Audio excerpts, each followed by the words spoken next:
जो स्टॉक मैंने चुना है वो इतना मुश्किल नहीं है, इसलिए क्योंकि इसका गणित बिल्कुल साफ है। देखिए, जो हम बात करते हैं SOTPM कहते हैं, सम ऑफ द पार्ट। तो किसी भी कंपनी में जिसमें बहुत सारे अलग अलग पुर्जे हैं जिनकी अपने आप में वैल्यू है, अगर आप उनको निकाल कर एक साथ सामने रख दे तो उनकी वैल्यू आ जाती है। यहाँ पे बिल्कुल आपको कुछ भी नहीं करना है, फ्रैक्शन नहीं लगाना है, कोई ट्रिग्नोमेट्री कैलकुलस नहीं लगाना है, सिंपल सम करना है, यानी जोड़ना है इसको। इसलिए ये आसान सा सवाल है मैं कहूंगा। और जो कंपनी मैंने चुनी है इस हिसाब से, उसका नाम है कोटक महिंद्रा बैंक। और ये इसलिए क्योंकि आप देखिए, आप ICICI को सामने रखेंगे तो ICICI की एक सब्सिडरी लिस्टेड है लाइफ इंश्योरेंस में, एक ICICI लोम्बार्ड दूसरी सब्सिडरी लिस्टेड है जो कि जनरल इंश्योरेंस में है, HDFC की एक सब्सिडरी लिस्टेड है जो कि एसेट मैनेजमेंट म्यूचुअल फंड में है। लेकिन इस कंपनी के अंदर ये आज की तारीख में जो आपके पास एक शेयर अगर है कोटक महिंद्रा बैंक का, तो इसके अंदर ये सारे के सारे कारोबार हैं, लेकिन ये अभी भी अलग से लिस्टेड नहीं है। मैं आपको जल्दी से एक लिस्ट बता देता हूं। देखिए, कोटक सिक्योरिटीज एक कंपनी है जो ब्रोकिंग कारोबार में है, जिसको आप कंपेयर कर सकते हैं ICICI सिक्योरिटीज से। इनकी एक कोटक महिंद्रा प्राइम नाम की NBFC कंपनी है जो ऑटो फाइनेंस में है। अभी बात चल रही थी कि HDFC की एक NBFC की लिस्टिंग की जाएगी, अगर वो होता है तो आपको ये वैल्यू जल्दी सामने दिखाई देगी। फिर कोटक महिंद्रा एसेट मैनेजमेंट यानी म्यूचुअल फंड है, जिसको आप HDFC AMC से या रिलायंस निपॉन से कंपेयर कर सकते हैं, अब निपॉन लाइफ है। वैसे ही कोटक जनरल इंश्योरेंस है जिसको आप लोम्बार्ड से कंपेयर करेंगे, कोटक लाइफ है, और कोटक महिंद्रा कैपिटल कंपनी है जो इन्वेस्टमेंट बैंकिंग में है, और एक कोटक इन्वेस्टमेंट एडवाइजर्स भी है जो कि ऑल्टरनेट एसेट्स में है। तो हिसाब बिल्कुल साफ है आशीष, आपको इन सभी के अलग अलग वैल्यूएशंस देखने हैं और फिर जब आप उनको जोड़ के देखेंगे और ये समझेंगे कि आने वाले कुछ सालों में कब होगा ये कहना मुश्किल है, लेकिन इनमें से काफी कंपनियां अलग से लिस्ट होंगी और वो वैल्यू आपको मिलेगी अगर आज की तारीख में आप कोटक महिंद्रा बैंक के शेयर पे निवेश करें। इंटरेस्टिंग। तो सम ऑफ द पार्ट वैल्यूएशंस आप करें, वो गणित करें, तो कोटक महिंद्रा बैंक इस समय अट्रैक्टिव है। अच्छा सर, एक सवाल है, इंडिया के नंबर 1 ब्रोकर जीरोधा के साथ जुड़िए, जहां पर आपका ब्रोकरेज कुछ भी नहीं लगेगा। ब्रोकरेज लगेगा तो सिर्फ इंट्राडे ट्रेड में, वह भी सिर्फ 20 रुपए। तो दोस्तों, अकाउंट ओपनिंग की लिंक डिस्क्रिप्शन में है, जाइए लिंक पर क्लिक करके जीरोधा में अकाउंट ओपन कराइए। ये स्टॉक टीचर X डेज में 2000 पहुंचेगा, इसमें X क्या है? X डेज में ये स्टॉक 2000 पहुंचेगा, वो X आपका होल्डिंग पीरियड है।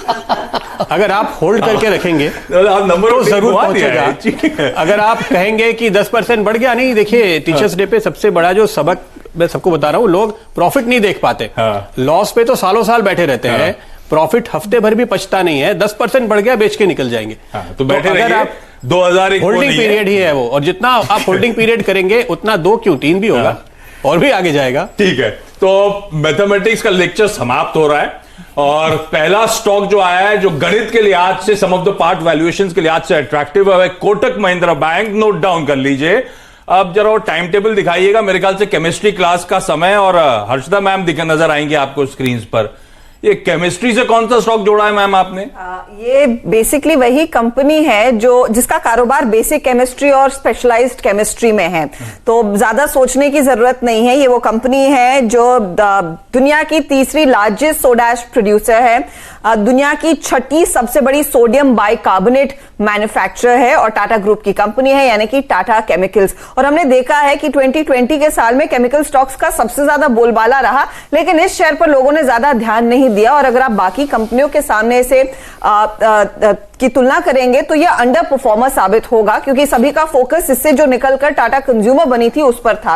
लेकिन अब इस स्टॉक पर, इस केमिकल सेक्टर की कंपनी पर फोकस करना चाहिए, क्योंकि ये अपने बिजनेस को आगे अग्रेसिवली बढ़ाने वाले हैं। एक चीज आप नोट कीजिए कि ये कंपनी, जो सबसे इंपॉर्टेंट होता है किसी भी कंपनी के लिए, कि कर्ज बिल्कुल नहीं है, डेट फ्री कंपनी है। जो की प्रोडक्ट्स है उनकी कैपेसिटी काफी ज्यादा अच्छी है, चाहे वो सोडा ऐश हो, सोडियम बाइकार्बोनेट हो, IVSD हो या फिर सीमेंट हो।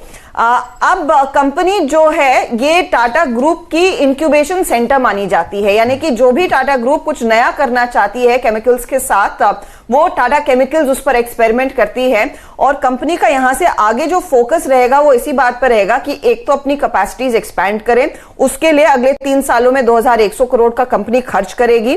साथ ही साथ वैल्यू एडेड प्रोडक्ट्स के पोर्टफोलियो को ये रैंप अप करने वाली है। इसमें स्पेशली एक तो टायर सेगमेंट के लिए एक पर्टिकुलर प्रोडक्ट निकल कर आएगा, लेकिन जो सबसे हॉट टॉपिक आजकल है, जो सभी बच्चों को पसंद आता है, वो है इलेक्ट्रिक व्हीकल्स का। और उसके लिए जो बैटरी बनाएगी ये कंपनी बनाएगी। अपना लिथियम आयन बैटरी प्लांट लगा चुके हैं, उसको धीरे धीरे करके स्केल करेंगे और वो एक पर्टिकुलर प्रोडक्ट होगा जहां पर अच्छी खासी बिजनेस ग्रोथ देखने को मिलेगी।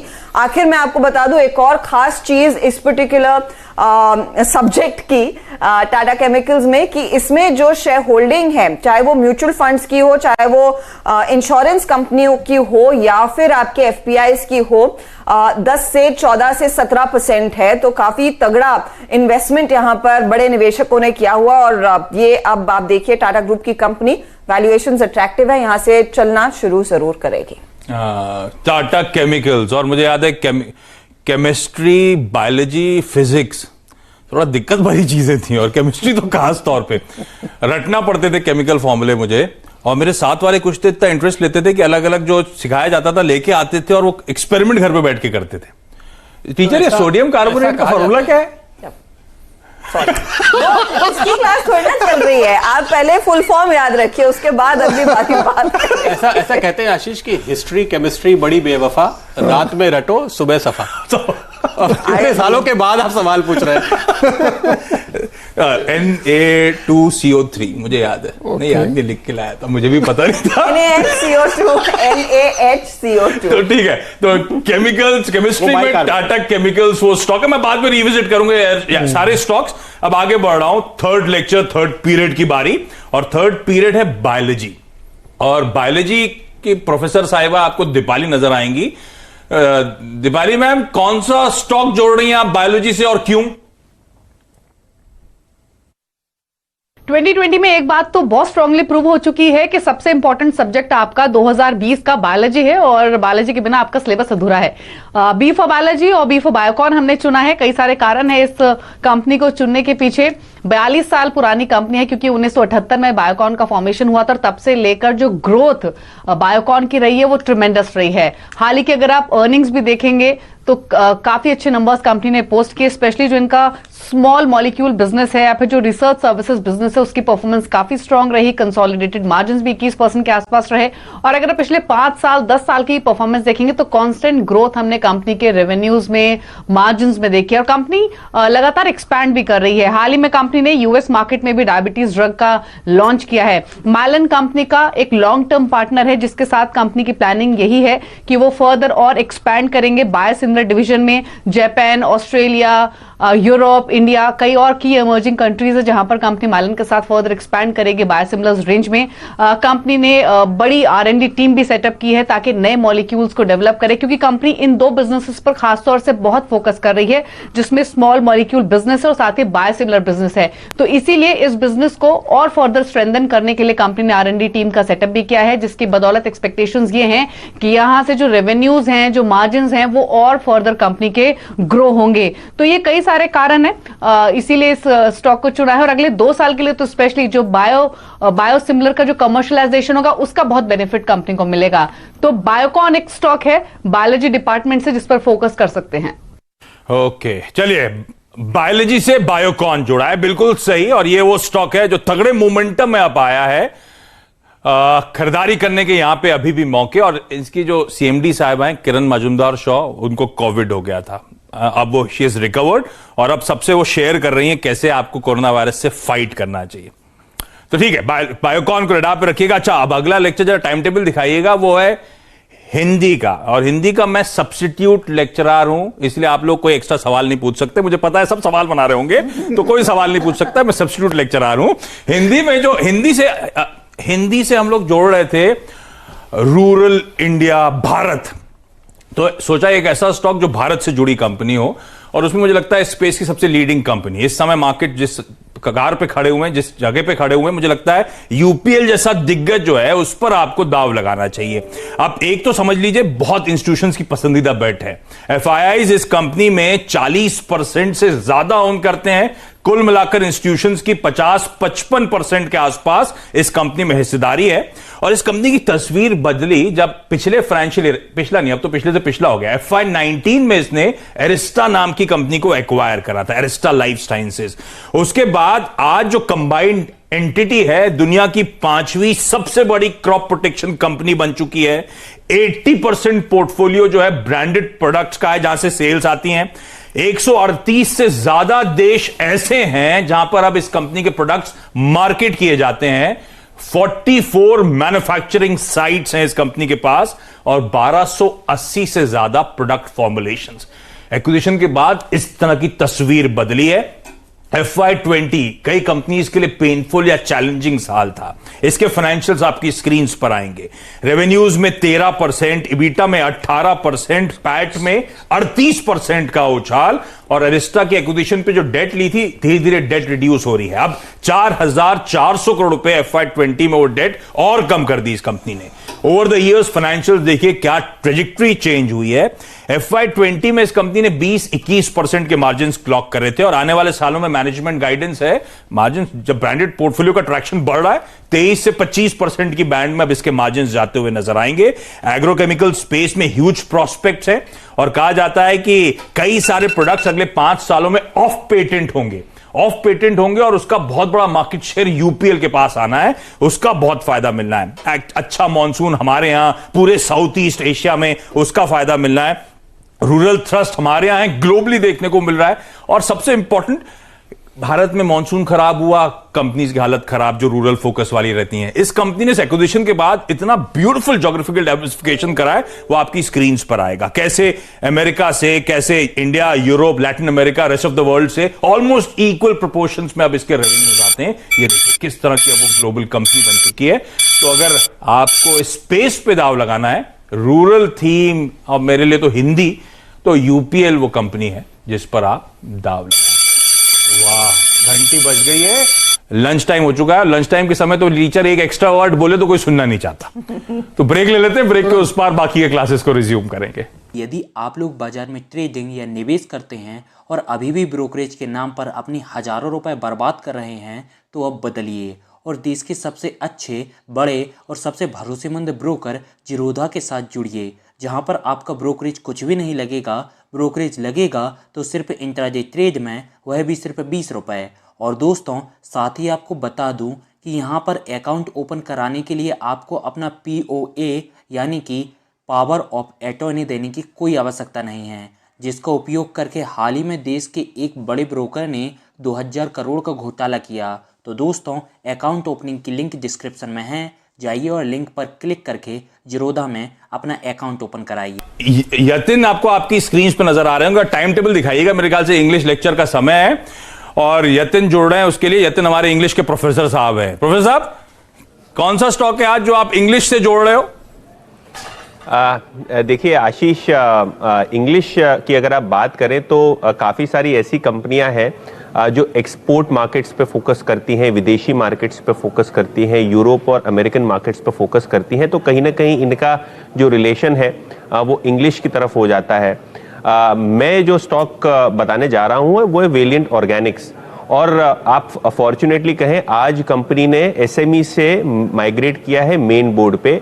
कंपनी बहुत छोटी थी और ये छोटी कंपनी आज लगभग 3000 करोड़ के मार्केट कैप के ऊपर हो गई है और मेन बोर्ड पे आ चुकी है। आईपीओ से लगभग 10 से 15 गुना जो है कंपनी ने वेल्थ क्रिएट की है और ये आरती ग्रुप ऑफ इंडस्ट्रीज की एक ग्रुप कंपनी है। आरती इंडस्ट्रीज और आरती ड्रग्स की तो क्या बेहतरीन परफॉर्मेंस रही है पिछले 4-5 महीनों में और उसी तरीके से वेलिएंट ऑर्गेनिक्स का भी परफॉर्मेंस रहा है। और क्यों ये परफॉर्मेंस रहा है? क्योंकि जो इनके फार्मा प्रोडक्ट्स हैं, खास करके पैरासेटामोल और काफ़ी सारे ऐसे नाइट्रो और फिनॉल डेरिवेटिव्स कंपनी बनाती है जिनका केमिकल और फार्मास्यूटिकल इंडस्ट्री में जो है यूज़ होता है। और कहीं ना कहीं कंपनी जो है इम्पोर्टेड जो गुड्स आते हैं या ऐसे कहें कि इंग्लिश और विलायत और जो विलायती गुड्स आती है उसके सब्सटीट्यूशन का काम कर रही है। तो बखूबी ये मेक इन इंडिया कहें या आत्मनिर्भर भारत कहें, ये थीम को सूट करता है। और अगर आप कंपनी की बात करें तो पिछले 4 साल में कंपनी ने एक्विजिशंस और इनऑर्गेनिक ग्रोथ के द्वारा लगभग रेवेन्यू को 10 गुना कर दिया है। FY16 में यानी 2016 में कंपनी का मुनाफा था 10 करोड़ और FY20 यानी मार्च 2020 में कंपनी का प्रॉफिट 140 करोड़ हो गया। मतलब 14 गुना ज्यादा जो है प्रॉफिट इनका 4 साल में हो चुका है। डेट बहुत कम है और अगर आप FY20 की रिटर्न ऑन इक्विटी कहें तो लगभग 44% थी। रिटर्न ऑन कैपिटल एम्प्लॉय 35% थी। यानी कि जो कंपनी प्लांट लगाती है और निवेश करती है उसका 3 साल का पे बैक पीरियड है। तो बहुत ही बेहतरीन रिटर्न रेशियोज और बहुत ही आगे चलते हुए हमने ये देखा है कि केपेक्स जो है आगे जाके जो कैपेसिटी लगाने वाले हैं वो फार्मा एपीआईज और पैरासिटामोल में लगाने वाले हैं, जो कि ये जो हेल्थ केयर सिनेरियो है आज ग्लोबली कोरोना वायरस के चलते उसमें बहुत अहमियत देता है। तो कहीं ना कहीं ये इंपोर्ट सब्सटीट्यूशन और हेल्थ केयर से जुड़ी हुई बहुत बड़ी थीम है, और जैसे ये मेन बोर्ड पे आएगी वैसे काफ़ी सारे म्यूचुअल फंड जो है जो एसएमई होने के कारण ये कंपनी का कैटेगराइजेशन खरीद नहीं पा रहे थे, उनका निवेश यहाँ हो सकता है। तो लॉन्ग टर्म के लिए शेयर में करेक्शन हो चुका है। अंग्रेजों के जमाने की कंपनी लेकर आएंगे, लेकिन ये तो बड़ी नई कंपनी लेकर आएंगे अभी आज ही आई है। तो ये नर्सरी पास होके सीधा इंग्लिश क्लास में बैठी ऐसी कंपनी है। चलिए, वेलिएंट ऑर्गेनिक्स वो स्टॉक जो रडार पे रखना है आपको, माइग्रेट होके आई है, और अब माइग्रेट होके आई है तो कईयों के रडार पे आएगी और अब फंड फ्लोज होते हुए नजर आएंगे। तो इस कंपनी को हमें रडार पे रखना है, खरीदारी करने की शायद ये मौके दे रहा है। टाइम टेबल में मेरे ख्याल से ज्योग्राफी क्लास है, और प्रोफेसर साहब एकदम चमक के हैं, जो यहाँ पे रुमाल एकदम चकाचक। प्रोफेसर टीचर्स डे में तो फिर आप लोग बोलो फुलू लेके आएंगे नहीं है, किधर है? वो केक भी काटा था शो से पहले। कौन सा स्टॉक है टीचर?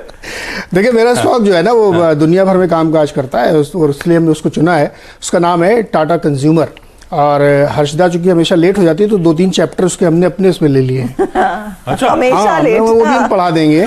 तो इसमें जियोपॉलिटिक्स तो नहीं है ना जो आप रोज? नहीं, बिल्कुल नहीं, एकदम क्लीन, बहुत शांत किस्म का है। टाटा ग्लोबल कैसे, टाटा कंज्यूमर कैसे ज्योग्राफी दुनिया भर में फैली है? दुनिया भर बता दो ना मैं आपको, ऑस्ट्रेलिया में, अमेरिका में, कनाडा में, यूरोप में, भारत में, सब जगह। तभी तो ग्लोबल है। ग्लोबल इसका नाम भी इसीलिए है। और इसके बाद इसमें जो मार्केट शेयर की बात हम लोग करें तो टाटा सॉल्ट आपने नाम सुना होगा, 65% मार्केट शेयर। चाय में ब्लैक टी जो बेचते हैं लूज में वो 22% है, ब्रांडेड में 20% है, कनाडा के मार्केट में 30% मार्केट शेयर लेके बैठे हैं। और रेवेन्यू ब्रेकअप भी अगर आप देखेंगे ना तो बिल्कुल वैसे ही हमने ज्योग्राफिकली बना रखा है कि इंडिया से 61% आता है, उसका यूके से, यूएसए से, कनाडा से 4, 18, 12 इस तरीके से आता है। कंपनी बहुत ही शानदार है, और जब से वो इन्होंने टाटा केमिकल से कुछ प्रोडक्ट अपने में लिए हैं तो अब ये मसाले भी बेचते हैं और दालें भी बेचते हैं। टाटा संपन्न के नाम से बहुत सारे प्रोडक्ट है। अनपॉलिश करके ऐड आता था उसका, है ना? हाँ, तो वो स्पाइसेस और जो पल्सेस हैं उसका पोर्टफोलियो इसमें आ गया है। और स्टारबक्स की कॉफी जो आप पीते वो भी है, और अब ये पैकेज्ड फूड में तेजी से आने वाले हैं। और इस दौरान इन्होंने ये भी कहा, कमेंट्री भी 27 अगस्त की कमेंट्री है, कि स्टारबक्स के पूरी कंट्री में और ज़्यादा स्टोर से खोलने की कोशिश कर रहे हैं। तो ये बहुत ही बढ़िया स्टॉक हमें इसलिए भी लगा क्योंकि अगर इनके आप नंबर्स में डालेंगे तो हमने पिछले 5 साल के ही नंबर देखे, 16 से लेकर के 21 एस्टिमेट तक हमने लिया है। लगातार रेवेन्यू बढ़ा है, 6,600 से चला था, 9,500 हो गया, और एस्टिमेट है कि ये जो FY21 क्लोज करेंगे तो 10,000 करोड़ से ऊपर का रेवेन्यूज होगा इसमें। और वैसे ही मार्जिन इनके 6 से शुरू हुए थे, 14% मार्जिन तक के एस्टिमेट्स हैं। तो इतनी बढ़िया कंपनी, इतना अच्छा इन्होंने करके दिखाया परफॉर्मेंस, तो मुझे लगा ये जरूर आपको ध्यान में रखना चाहिए। बस इसके अंदर एक कमी है, ये थोड़ा बदमाश है, ये बहुत ज्यादा वैल्यूएशन मांगता, भाव खाने लगा है ये ऐसे होता है। पता है स्कूल कॉलेजेस में भी ना जो बहुत पढ़ाकू बच्चे थे सारा क्रीम प्लेसमेंट वही ले जाते थे। एग्जैक्टली, ये भी वही कह रहा है कि मैं अगर कह रहा है कि नेस्ले को आप इतना देते हो तो मेरे को भाव क्यों नहीं देंगे आप, मैं रिजल्ट दे रहा हूं ना आपको। हाँ, तो मैंने कहा तो बनता है, फिर तो बनता है, ले लो। ठीक है। तो महंगा है लेकिन अच्छा है। हर्षदा आप कुछ कह रहे हो? मैं बोल रही थी, इसीलिए मैं बोल रही, टाटा केमिकल्स पे भी ध्यान दो, वो सस्ता है और अच्छा है। और वहीं से टाटा कंज्यूमर निकला है। अरे कोर्स तो मैंने तुम्हारा ले लिया खुद पढ़ाने के लिए। अच्छा, क्विकली, अब समय खत्म हो रहा है, शेड्यूल को एकदम मेंटेन करना है। हिस्ट्री की क्लास है, जितना मुश्किल केमिस्ट्री था उतना यहाँ पे भी याद करना डेट्स को नेक्स्ट टू इम्पॉसिबल था। लेकिन प्रोफेसर साहब सुमित हैं जो हिस्ट्री की क्लास लेने वाले हैं। प्रोफेसर साहब, कौन सा स्टॉक है? देखिए, मेरी जो पूरा डेटाबेस है उसमें सबसे पुरानी कंपनी यही थी मेरे पास, तो मैं इसी को उठा के ले आया। ये कंपनी है EID पैरी, 225 साल पुरानी कंपनी ये खोज के लाई गई है। और ये कंपनी इंडिया में पहली कंपनी थी जिसने शुगर का एक प्लांट लगाया था, पहली शुगर कंपनी थी जिसने पहला डिस्टिलरी प्लांट लगाया था। और एक ज़माने में इसकी जो टॉफ़ी है वो हम सब खाते थे, कॉफ़ी बाइट के नाम से जो टॉफ़ी होती थी, बाद में वो चली गई लॉटो के पास। इस कंपनी के पास बहुत सारी चीज़ें हैं। पहले तो कोरोमंडल का स्टेक जिसकी इसकी वैल्यू 13-13.5 करोड़ रुपए, कोरोमंडल की स्टेक की वैल्यू है डिस्काउंट करके भी 8,000 करोड़ रुपए के आसपास बैठती है, और अभी कंपनी की मार्केट कैप 5,000 करोड़। तो पहला ट्रिगर तो यही हमेशा इसके लिए काम करता है। दूसरा, इसके अलावा भी करीब करीब 10 सब्सिडरी और है जिनकी वैल्यू अभी आप और जोड़ेंगे। लैंड बैंक अलग है, प्लांट्स अलग है, और जो कंपनी का बिजनेस अगर आप पिछले 101 साल में उठाकर देखेंगे तो ये कन्फेक्शनरी में रही है। पैरीवेयर के नाम से इनके टाइल्स आते हैं, बहुत कम लोग ये बात भी जानते होंगे। इसके अलावा कंपनी पावर जनरेशन में है और बड़े मेजर क्लाइंट हैं, तमिलनाडु इलेक्ट्रिसिटी जैसी कंपनीज जो हैं वो इसके क्लाइंट में शामिल हैं। मॉन्डेलेस, जिसको हम कैडबरी के नाम से पहले जानते थे, वो इनकी सबसे बड़ी क्लाइंट्स में से एक है, और साथ साथ पेप्सी को, वो इनकी दूसरी सबसे बड़ी क्लाइंट है। तो ये दो मेजर क्लाइंट है जिनको ये सप्लाईज करते हैं। तो इस तरह का क्लाइंटेल, इस तरह की पेडिग्री, 200 साल से ज्यादा पुरानी कंपनी, और 1981 से मुर्गप्पा ग्रुप ओन करता है। तो हर तरह की पेडिग्री स्ट्रांग है। ऑलमोस्ट कंपनी में डेट को रिड्यूस कर रही है, प्रोमोटर स्ट्रांग है, नंबर वाइज साउंड है, अच्छी कंपनी है, अच्छा प्रोडक्ट है, इसे भी देखा जा सकता है। अच्छा, 1788 में फाउंडेड, मैं आने से पहले पढ़ रहा था 1761 में तो थर्ड बैटल ऑफ पानीपत हुआ था जब अहमद शाह अब्दाली ने मराठास को डिफीट करा था, और उसके 10-20 साल में तो कंपनी खड़ी हो गई थी। गजब कंपनी ढूंढ के लाए, लेकिन आज भी चमक रही है ईआईडी पैरी। क्या रिटर्न्स दिए, खैर अड़ा पे रखिएगा स्टॉक को। और फाइनली कंप्यूटर के पीरियड की समय आ गया है। वीरू सर, स्टॉक कौन सा है? मैंने पूरी जिंदगी आखिरी पीरियड गोल मारा है आशीष, और देखिए मेरे को आखिरी पीरियड मिला है आज पढ़ाने के लिए। खैर, होता है ये। और मेरी कंप्यूटर की क्लास है तो मैं आईटी और इसमें टेक महिंद्रा प्रेफर कर रहा हूँ आशीष। टेक महिंद्रा, याद रखिए, पिक करने के पीछे 4-5 लॉजिक हैं। Nifty IT all time high पे ट्रेड कर रहा है, लेकिन मिड कैप आईटी में और लार्ज कैप आईटी में सारे IT stocks all time high की ट्रैजेक्टरी के बेहद नजदीक या फिर 4-5% के डिफरेंशियल पे ट्रेड कर रहे हैं। लेकिन टेक महिंद्रा अभी भी अपने ऑल टाइम हाई की ट्रैजेक्टरी से करीब 15-17% नीचे है। तो एक तो माइलेज ये बनता है, सितंबर के रोलोवर्स बहुत strong option stats, quarterly earnings में नेट प्रॉफिट करीब 21% बढ़ा, मार्जिन्स काफी इंप्रूव हुए थे, 300 बेसिस पॉइंट करीब 10% की ट्रैजेक्टरी में रहे थे। और साथ ही साथ याद रखिए ये इंडस्ट्री भी अप्रोक्सीमेटली 23 से 24 की रेंज में है, और लार्ज कैप आईटी में और मिड कैप आईटी में अधिकतर स्टॉक्स जो हैं वो 23 से 24 की पी पे ट्रेड कर रहे हैं, लेकिन टेक महिंद्रा इस वक्त ट्रेड कर रहा है 16 से 17 की पी पे। तो अच्छे वैल्यूएशंस और अच्छा हिस्टोरिकल डिफरेंस जो है वो आई थिंक मुझे इस स्टॉक को पिक करने के लिए बोल रहा है, और मेरी प्रेफर्ड पिक रहेगी Tech Mahindra for a possible target of 840-850 all time high पर ये स्टॉक जा सकता है आशीष। महिंद्रा ऑल टाइम हाईस पे जाता हुआ नजर आएगा। अच्छा प्रोफेसर साहब, एक सवाल है यहाँ पे, मेरे वो माइनक्राफ्ट गेम में ना बग आ रहा है, करना क्या है? माइनक्राफ्ट गेम क्या है? उसको तोड़ के फेंक देता हूं। बग तो तब निकाले। ऐसे होता है, कंप्यूटर कितना भी सीख लो, जब नहीं चलता तो स्विच ऑफ करके स्विच ऑन कर लो। अब ये तो मिशन मंगल तक में चला है, तो फिर यहाँ पे भी चलना चाहिए। अच्छा क्विकली, अब समय खत्म हो रहा है। इंडिया के नंबर 1 ब्रोकर जिरोधा के साथ जुड़िए, जहां पर आपका ब्रोकरेज कुछ भी नहीं लगेगा। ब्रोकरेज लगेगा तो सिर्फ इंट्राडे ट्रेड में, वह भी सिर्फ 20 रुपए। तो दोस्तों, अकाउंट ओपनिंग की लिंक डिस्क्रिप्शन में है, जाइए लिंक पर क्लिक करके जिरोधा में अकाउंट ओपन कराइए।